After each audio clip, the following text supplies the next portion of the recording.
Muy buenos días, don Francisco Idieta. ¿Cómo estás tú? Es una buena costumbre empezar justo a la hora. Muy buenos días, Álvaro y Joyce. Muy buenos días. Y estamos con Enrique Inostroza, también estelar de día miércoles. Buenos días, Álvaro, Joyce, Francisco. Hola, muy buen día. Antes de ir con nuestros temas de estelares, tenemos un audio que nos mandó una auditora a propósito de esta toma de carretera que hubo en la ruta 160 a la altura de la curva Pablito, toma que ya fue liberada, entre paréntesis, pero tenemos este audio en donde queda claro por qué ocurrió la toma de camino de esta mañana que generó congestión. Lo escuchamos. Acá estamos las familias del proyecto Lota Green tomándonos la carretera en la curva arriba de Pablito, exigiéndole al gobierno, exigiéndole a los consejeros de monumento que nuestras viviendas se construyan de una vez. Aquí estamos en la ruta 160, las familias del proyecto Lota Green. Estamos exigiéndole al gobierno nuestras viviendas, somos familias terremoteadas. Bueno, eso pasó temprano por la mañana, ya fue liberado esto y para contextualizarlo se trata de un terreno que muchos años atrás pertenecía a la fábrica de ladrillos refractarios Lota Green, que ahora fue destinado a la construcción de viviendas sociales. Así es. Se encontraron osamentas y otros asuntos que hizo que interviniera Monumentos Nacionales, se paralizaron obras y ahí están las protestas. De hecho, las protestas partieron con la toma de algunos monumentos de interés histórico en la ciudad el día lunes, con la toma de la iglesia de Matías y también con la toma del Parque de Lota. Nos informa Poriseo Becorta que hay aguas saliendo en gran cantidad en la calle Camilo Enríquez frente a la Araucana. Parece que hay una matriz de agua que se ha roto. Información de última hora que también publica la comunidad de emergencia ICE Biobío. Vamos con Francisco Idieta para preguntarle respecto de esta polémica que está al rojo y que no cesa. A propósito de la entrevista que hizo el programa de la red Mentiras Verdaderas. Al comandante Ramiro. Mauricio Hernández Norambuena. Que está condenado por el asesinato del senador Jaime Guzmán y por el secuestro del Cristian Edwards del Río. Aquí hay varios cuestionamientos. A mí me gustaría centrarme en dos. El derecho que tiene o no tiene, a mi juicio, un condenado para hablar por un medio de comunicación, cumpliendo una condena, además por la comisión de hechos tan graves, de la más alta gravedad como los que cometió, y que se contrapone con otro bien jurídico que es la libertad de expresión. Y también está otra condición, que es que aparentemente esto nunca fue autorizado por Gendarmería.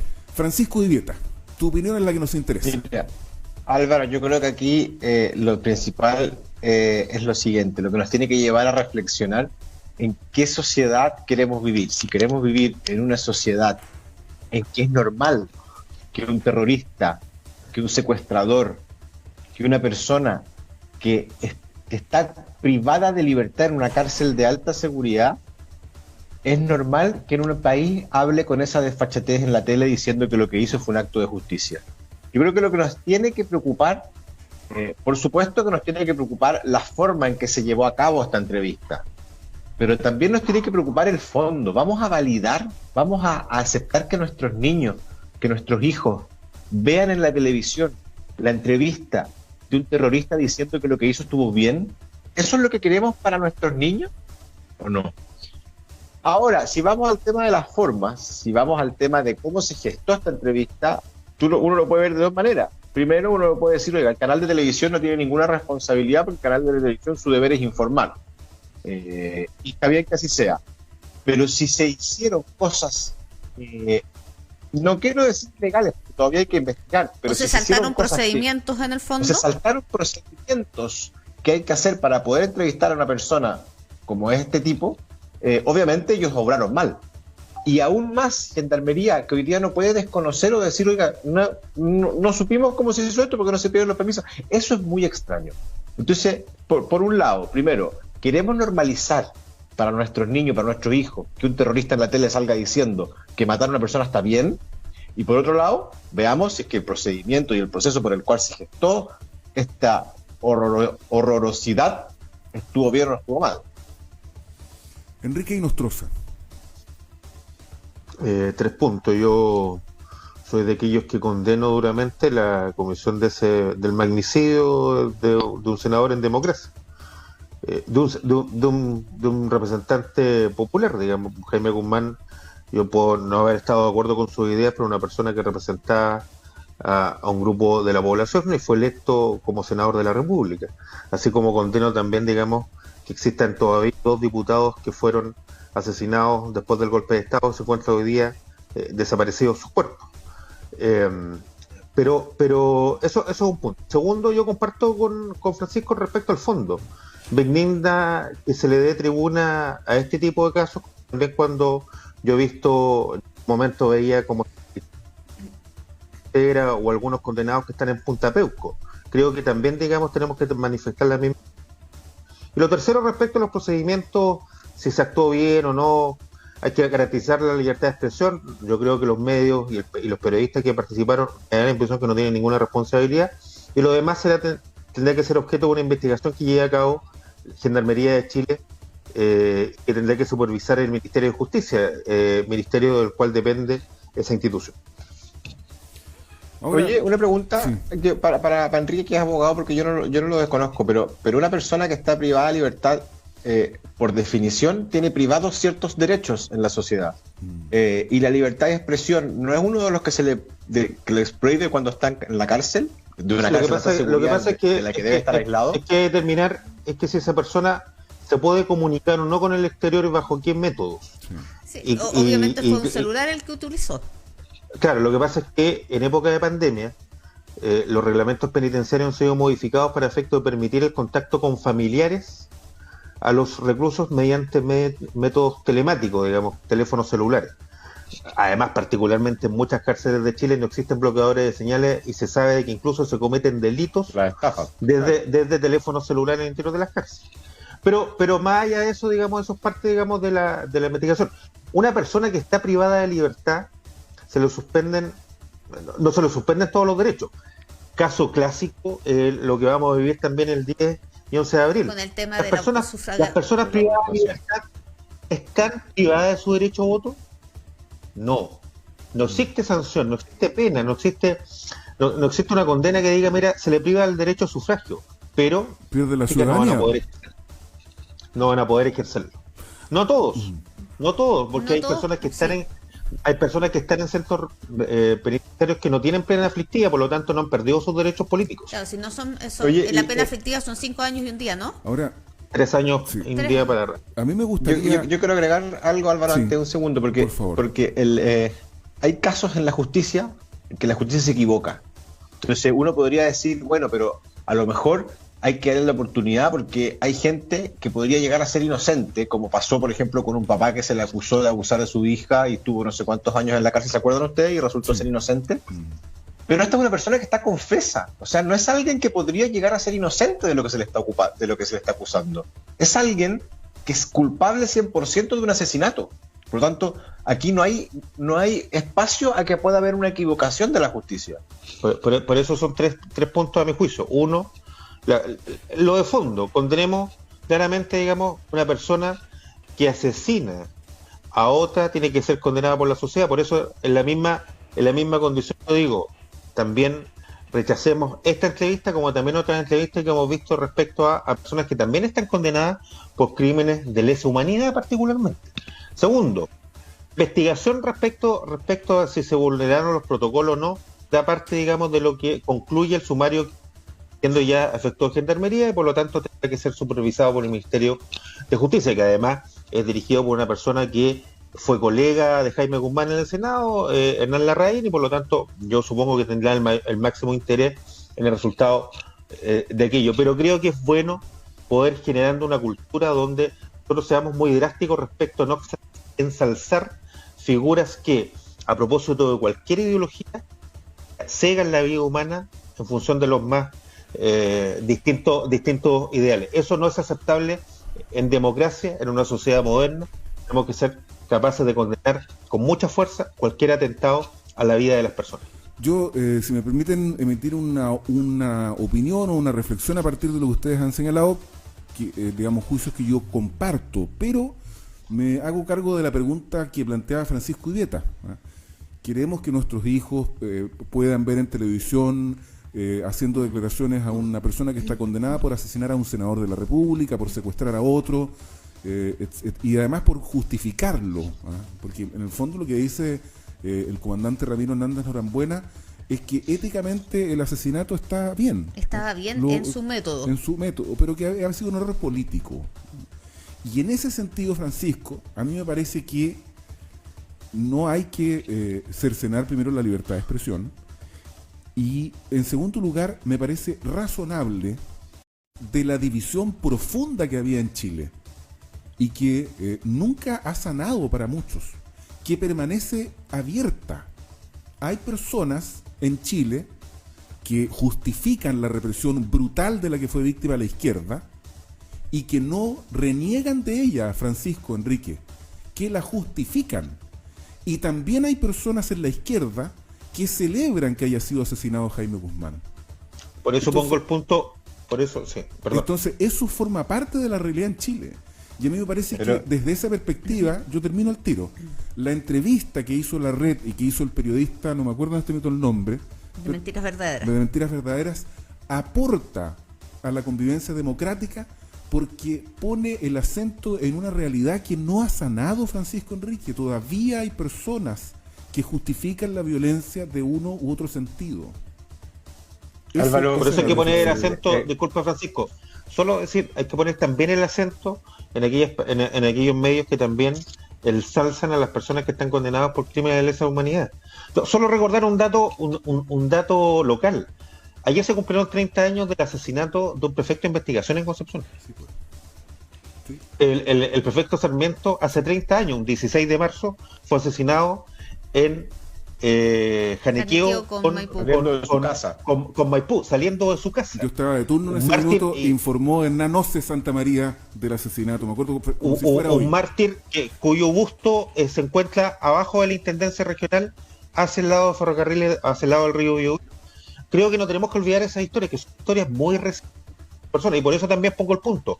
Así como Jaime Guzmán fue asesinado, también recordemos que hay 2 diputados electos en democracia, ya cuyos cuerpos no se han entregado a sus familiares y se encuentran en calidad de detenidos desaparecidos. Bueno, y también tenemos un diputado en ejercicio que reconoce el atentado que le realizaron a Pinochet, que fue parte del atentado donde murieron 2 carabineros completamente inocentes, digamos. Entonces, a ver, Álvaro, yo quiero volver a lo que tú estabas diciendo, porque no puedo estar de acuerdo con eso. No puedo estar de acuerdo en normalizar que un terrorista que asesinó a una persona salga en la tele diciendo que estuvo bien. Eso no es enseñar historia, eso no es contarle a nuestros hijos cómo fue el pasado de Chile. Yo no lo normalizo, Esto es simplemente una barbaridad que se está ocurriendo, porque no te están contando la historia. Te están diciendo que estuvo bien una parte de la historia. Y eso no es enseñar, eso es adoctrinar. Entonces, cuando yo quiero, o cuando tú quieres que a nuestros hijos les enseñen lo que pasó en Chile y le cuenten de las divisiones que hubo, se las cuenten sin matices y se las cuenten no justificando ni lo uno ni lo otro, sino que se lo cuenten diciendo las cosas como fueron objetivamente. Y lo que vimos en esta entrevista no es precisamente un hecho o una opinión objetiva sobre lo que pasó.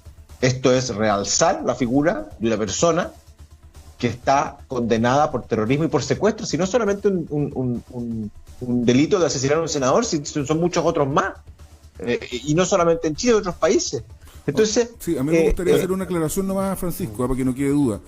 Yo ni antes, ni siquiera en mi más tierna infancia, ni ahora, justifico la violencia como método de acción política.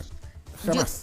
Sí. Eso, para que... En la más tierna infancia de Álvaro, que estuvo en contra de la revolución del 90. Pero Enrique, perdón. Sí. Una consulta. ¿Tú crees que este tipo de entrevistas que generan este diálogo y en el fondo estas expresiones contribuyen a mejorar el clima que se venía dando prepandemia en Chile, este clima donde hemos notado mayor exacerbación de la población para pedir sus reivindicaciones de todo tipo. Estamos hablando desde los 30 pesos del metro hasta otras expresiones. No más AFP, que sí. Sí.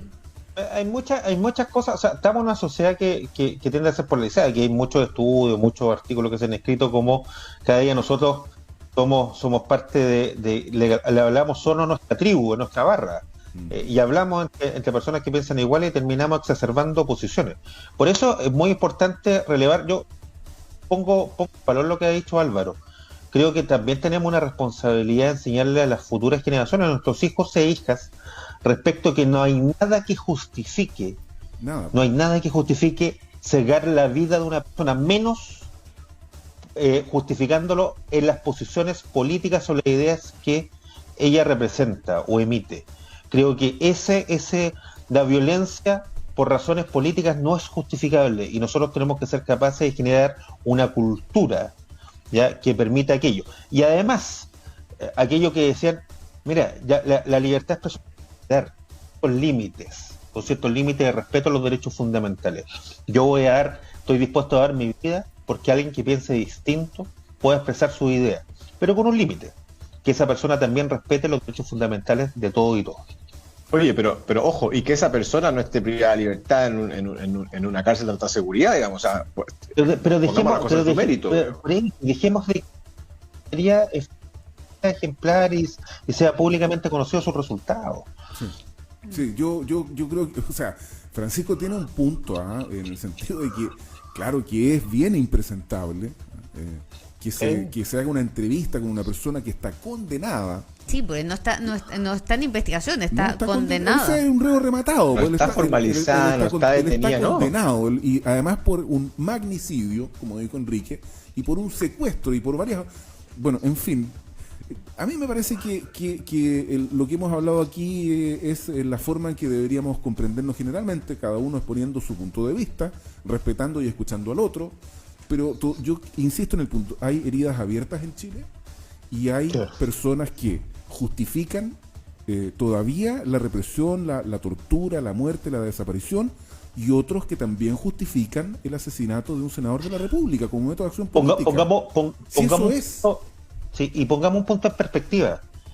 Todavía no discutimos en Chile, ojo con esto, si efectivamente hubo vulneraciones graves de los derechos fundamentales en el marco del control de orden público que se dio después del 18 de octubre.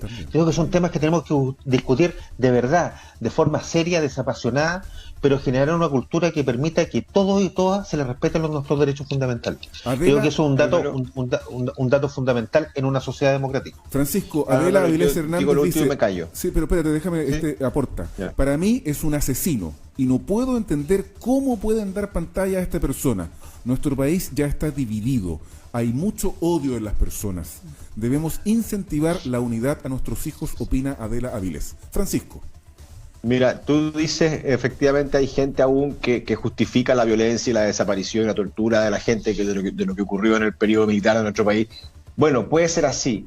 Gracias a Dios, hoy día no hay un partido político que realce esas barbaridades y esas atrocidades. Mi partido en particular, la UDI, que formó parte del gobierno militar y que hizo un mea culpa hace mucho tiempo diciendo que pedía perdón a los chilenos, etcétera, pero hoy día no está validado por ningún partido político las barbaridades y los abusos que se cometieron, que se pudieron haber cometido en el gobierno militar. Pero sí tenemos en la izquierda partidos que siguen justificando el asesinato de un senador en democracia. Entonces, no pongamos a igual medida en la balanza las situaciones, porque tenemos distintas y peores situaciones en la izquierda cuando un partido político de izquierda no han manifestado el rechazo a estos hechos, digamos. Te lo digo con mucha altura de mira, Francisco, porque yo sé que tú piensas distinto y por eso hemos conversado desde hace mucho tiempo. Tenemos una capacidad de diálogo. Pero fíjate que en la UDI yo tengo un matiz, tengo una duda. La UDI y sus dirigentes nacionales, incluyendo la senadora del Biobío, Jacqueline Marcelberg, su primer acto como presidenta de la UDI fue ir a visitar a los presos de Punta Peuco. Fue acompañada por Jorge Ulloa, ex intendente regional. No sé si te acuerdas, y eso no pasó hace mucho tiempo. Pero entonces, ¿sabes lo que pasa? Desde ese punto de vista, te lo quiero decir de verdad, yo creo que todos tenemos que contribuir a generar una cultura de respeto y promoción de los derechos fundamentales, todos. Pero ¿sabes lo que pasa, Efectivamente, Enrique? y lo pongo desde el punto de vista de Es que- objetivarlo. Es Porque que sé que tú lo piensas así. tú estás igualando dos situaciones distintas.